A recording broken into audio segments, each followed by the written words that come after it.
You guys are very talented. It's almost too pretty to eat. You gotta get these out. You gotta take a picture of it and then you gotta eat it. We already did. If you can send that my way. This is a brie with a line of blue through it. So it's got like a little bit of a blue cheesy type That taste. comes from Keswick Creamery in Newburgh. This right here is from a place called Salty Pork Bits. They're in Pittsburgh. Oh, we gotta try some That's the Pittsburgh. Pittsburgh. I mean, this is just beautiful foods. Yeah. We wouldn't be able to make this without the farmers that grow these things. Sure, Pennsylvania's farmers are important, but the reality is we wouldn't be here eating if it wasn't for me. Why? Because I made that bread. Well, sort of. I'm Steve Ford, and I was born and raised right here in PA. I'm lucky enough to know a lot of the hidden treasures and tasty treats sprinkled all across our state. Cheers. Cheers, gentlemen. Yes. But I don't know them all. So I figured it was time to hop in the car and take a road trip to see what I might be missing.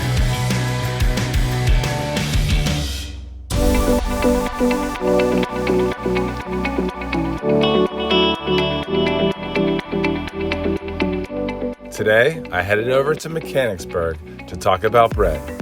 And since I don't know much about bread, I'm bringing my friend Javi, a baker with an artisan bread studio in Lansdale. And it looks like we found the right place. Talking Bread specializes in baking with freshly milled rye and other grains grown right here in Pennsylvania.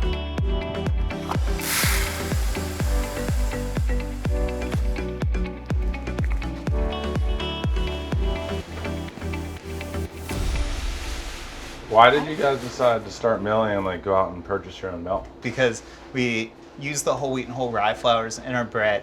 When you mill grain, within that first week you lose about half your nutritional value.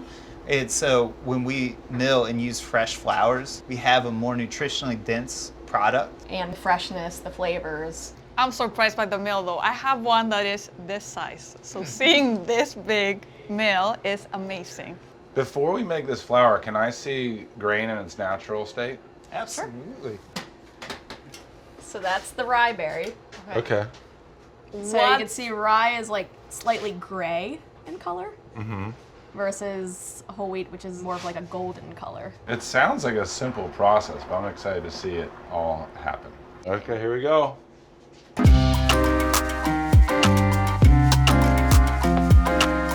So those are falling in between the stones. Yep, one's moving, the other one's spinning on top of it. This is basically what comes out. That's awesome. Yeah, and smell it. It's so different from store-bought flour.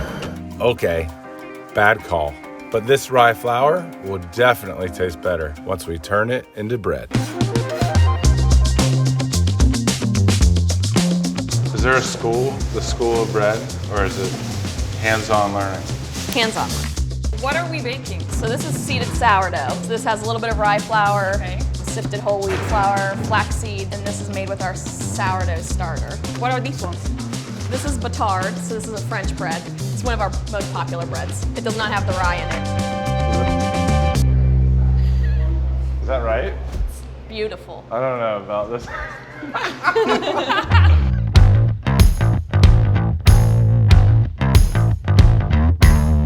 My next step is a little bread scoring and a new apron.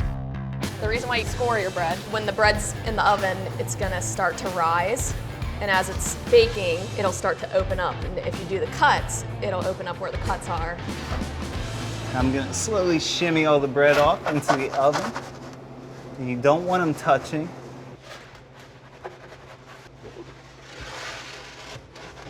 It's kind of hard to see back there.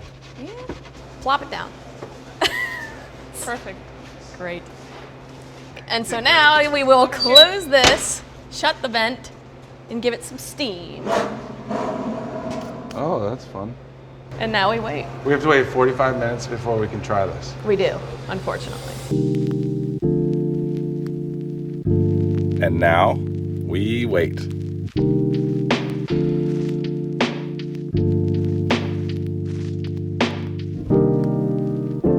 Flour really has been around forever, and grain. and rye. Yeah, even this variety that we're growing is called Hazlitt. It's been growing in Pennsylvania for many, many years. The farmer that we get it from, he sourced it, and it's what you consider a heritage variety.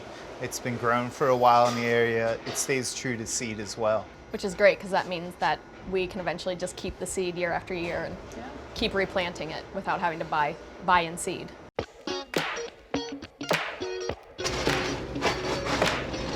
Much easier than putting them in. Uh-oh. That one's kind of on the edge. You gotta live life on the edge, Steve. Basically, you want them to be at 210. 210. So you go kind of towards the center, but not the whole way through. It's 0.1 degree. Oh, there it is! 210 on the nose. But the other thing you can do is you can just kind of tap them, and if it sounds like a drum, it's done. Hello? I Someone think there? it's talking to me. Someone there? Talking breads. Ooh, that looks amazing.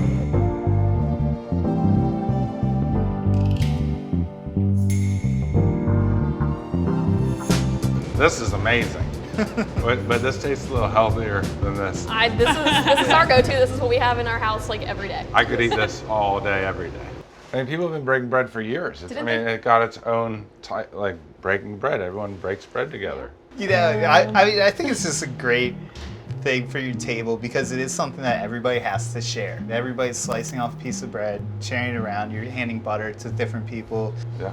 Plus, it's just such a simple product. A grain milled with water and yeast. And I That's feel it's like a labor of love. It's something very simple that you need to wait and see what happens, and it's something like so nice to be able to share with someone else.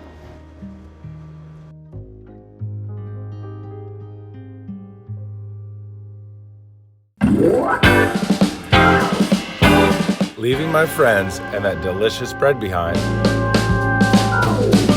it's time to head to Philadelphia and something I know more about: beer.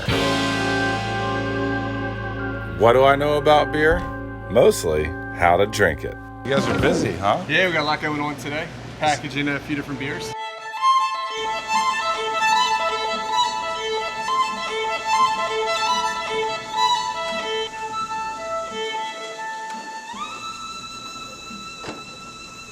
So this is our cellar, if you want to call it that. Okay. And this is all of our tank storage. So all the tanks you see with the conical bottoms are our fermentation tanks. And then the tanks you see over there that are stacked too high, they're called bright tanks. That's where we put finished beer. How did you get into this business? I was home brewing, and I was like, what would be cooler than home brewing? But having a professional brewery, so. That's a big step in the world right there. Yeah, so I talked to some friends, and we bought all these tanks and Okay. made a go of it. So you start with a little home kit, and now you're in this. Yep. That's incredible.